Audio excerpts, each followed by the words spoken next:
Hello, and welcome back. One of our last videos of the semester, and I wanted to take you through the sample response and question and response to give you an idea of what my expectations are of the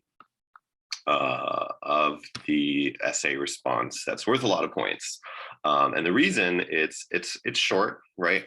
And it's worth a lot of points, but it's asking you to do a lot of things in a small space, right? So this is kind of my chance to give you an opportunity to practice your test taking skills. You'll have 24 hours to conduct your exam and return it to me. So basically, the format of this is I will give you an essay response question. The one that I gave you as a sample is kind of a softball. It's overly simple, I think, but it serves my purpose of showing you an example. So you'll get a question, and then you'll respond in 3 paragraphs. In the first paragraph, you give introductory information. In the second paragraph, you give your examples. In your third paragraph, you analyze your examples. So let's go through it. Let me share a screen with you.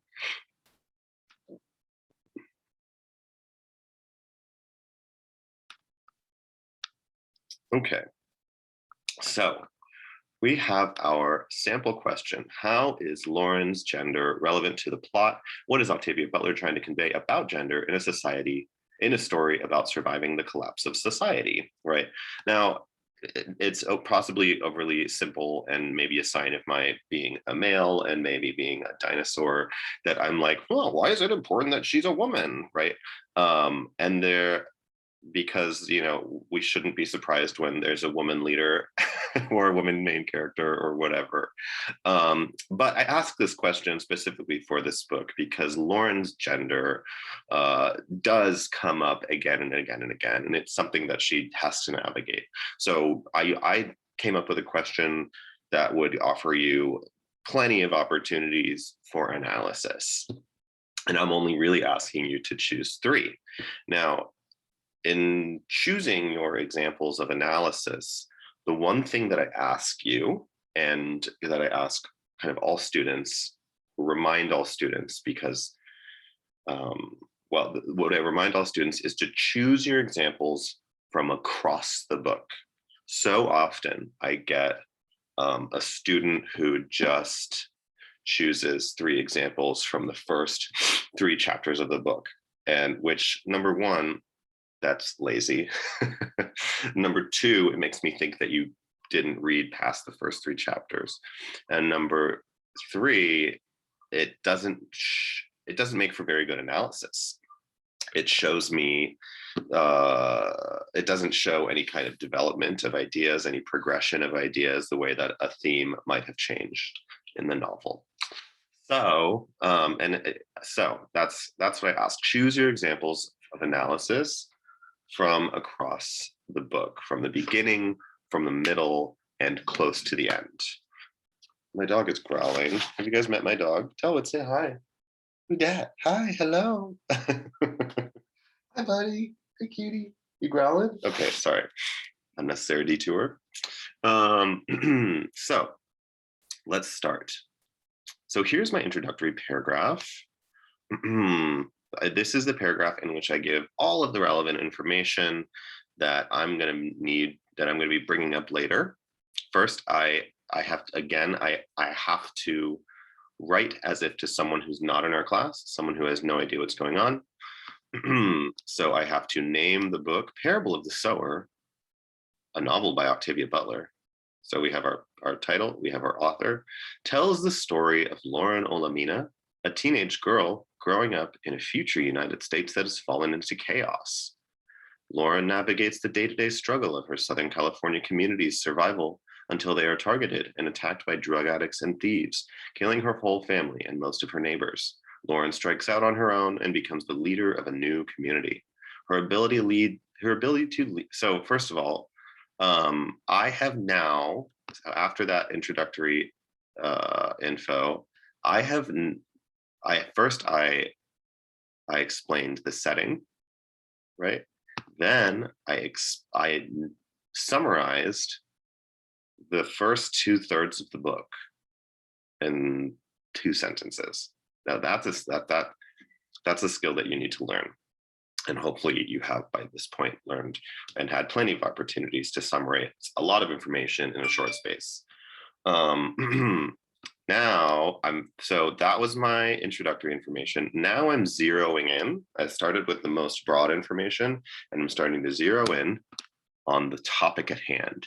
Her ability to lead is regularly challenged as her safety, her abilities, and her authority are questioned in the name of her gender. Okay, so notice these 3 things. This is kind of like the magic rule of 3 of thesis statements, right? These are her safety, her abilities, and her authority are questioned in the name of her gender. I use those 3 things because those are the 3 things that foreshadow my 3 examples, right? Later, I'm going to talk about how her safety is in jeopardy because of her gender. I'm going to talk about how her abilities are questioned because of her gender. And I'm going to talk about how her authority is questioned for her because of her gender, right? So I lay the groundwork there. And that's what, if you do that in almost every thesis, unless the thesis asks you to do something else, you're perfect, right?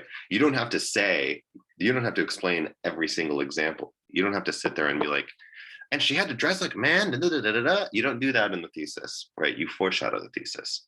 What happened why did she have to dress like a man? Because her safety was in jeopardy, right? Anyways, so that was the first half of my thesis. Now the second half of my thesis. Octavia Butler foregrounds gender as a central challenge for a female leader to show how dangerous patriarchy is to humanity's ongoing survival. So a couple things here. Number one, some teachers will say it's not our job to guess what the author's intentions were. I agree with that. Once the novel's in your hands, it's up to us to analyze it, and what we see there is relevant no matter what. I can't help but talk about Octavia Butler's intention. I guess I'm more talking about her craft, so keep that in mind for future. I won't grade you up or down if you're talking about Octavia Butler's intention or not. And the second thing is this connection to Octavia Butler teaching us a big lesson about the world. And it's like, yeah, sometimes the author is trying to teach us a lesson about the world, but that doesn't have to be the case, right?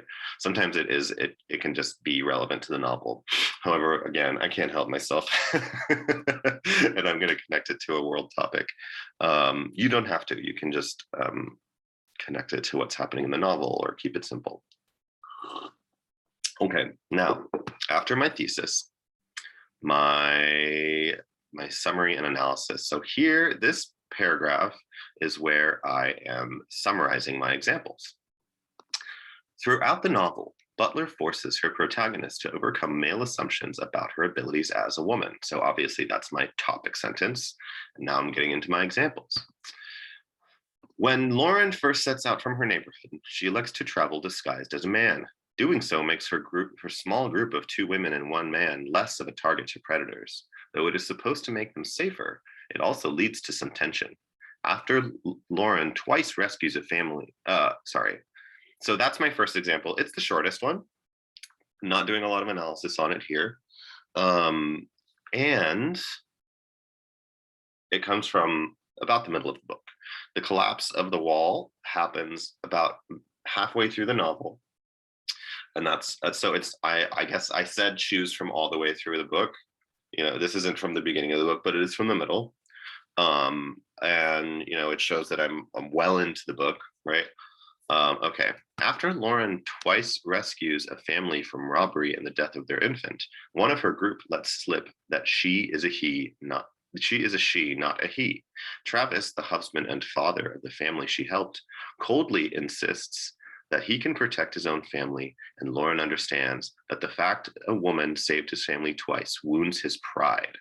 So Again, so this is from a few chapters later, I guess, like, halfway, a quarter, two, three quarters of the way to the end. And it's a separate example from her having to dress as a man. Now, I guess one thing I do want you to notice is that these three examples are all very different. The fact that she has to dress like a man is not the same as the fact that Travis is upset that she saved his life, which is not the same as Grayson asking her for a gun and insulting her boyfriend, right? A lot of the times I see students giving me examples that are very repetitive, examples that are kind of serving the same purpose over and over again. So be sure to be selecting different kinds of examples that speak to the same topic. This moment is later echoed, so now see how I'm making a connection, right? Travis's moment connects to Grayson's moment, is later echoed in the final chapters of the book when another new member of the group, Grayson, asks to be given a gun so that he may help Lauren keep watch as others sleep. When Lauren replies he can handle a gun when he has had proper training, Grayson goes to her boyfriend Bankole and tries to go over her head. When Bankole backs Lauren up, Grayson lashes out and insults Bankole's masculinity for allowing his girlfriend to be the man in the relationship. At this moment, his daughter taps him on the shoulder and he whips around in anger, a moment that could have ended in the injury or death of his daughter were he holding a gun. So here is my third example. This is the longest one. It takes a little bit of explaining, but again, I'm just summarizing here because I'm going to be doing my analysis in the next paragraph.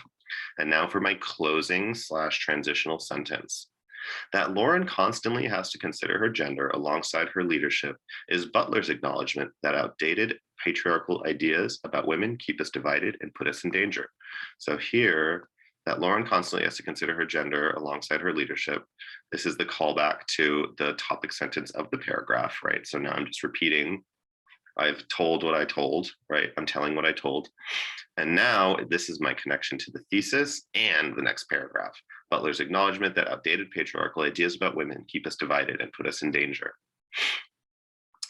Now, another topic sentence. In each instance, male pride threatens Lauren's ability to guide and protect her people. All right, so that's my topic sentence, right? Starting broadest, going more narrow, that she has to travel. So now I'm going to go back through each of my examples and I'm going to analyze them, right? So that's taking what happened in the text and explaining its relevance, basically. That she has to travel as a man proves how deeply predators believe women to be weaker, despite Lauren being fully capable of protecting herself, and leads her into awkward situations. I guess I could do a better job if I'm, thinking. I guess I could do a better job of explaining that one. Leads her into awkward situations. Like what? I guess some men hit on Zara. I mean, I guess the moment with Travis is an awkward situation. That's true. Okay. That Travis goes from grateful to angry upon discovering a woman saved his family when he could not is the reaction many men would have. I also don't love that. I could have done better. Many men would have. Like, that's how men are. And it's like, I think the point is that it wouldn't surprise us that when a man acts that way. It doesn't necessarily mean that all men are like that or that most men are like that. I guess it's just we're not surprised when men act that way. And his resentment could have kept them from joining forces if he were an angrier man like Grayson. Grayson's immediate weaponization of Lauren's gender in an attempt to cripple her leadership could have resulted in the death of his own child. And now I'm tying them all together. No, wait. No, I'm not. The group would not survive for long if his way of thinking spread to the rest of the group and everyone stopped listening to Lauren because the men believe they know better, simply because they are men. Now I'm tying them all together. That women are weaker or do not understand the real danger of the world is an idea long perpetuated by male-dominated societies in which women are simple-minded sex objects to be protected and managed. Lauren, intelligent and capable, defies such descriptors by developing survival strategies and guiding her people through the violent California landscape to safety. So I'm getting a little lofty. I get a little bit like abstract and lofty, like, women, are strong and capable, blah, blah, blah, blah, blah. It's important if you're going to do that, it's important, keep it grounded to the text, right? I can start at making abstract statements about women, that women are weaker or do not understand the real danger of the world is an idea long perpetuated by male dominated societies where women are objects, da da da da da. So that's my, like, I'm getting a little abstract, but I bring it back down to the level of the novel when I return it to Lauren. I'm not speaking abstractly if I connect it back to the concrete thing we were talking about, which is the novel. Lauren, intelligent and capable, defies such descriptors, right? So is this a perfect answer? No. Is it structurally doing everything I want it to? Yes. Is it performing analysis of the text? Yes. If anything, I feel like it's more helpful that it's not a perfect example because, we all have different approaches to this writing.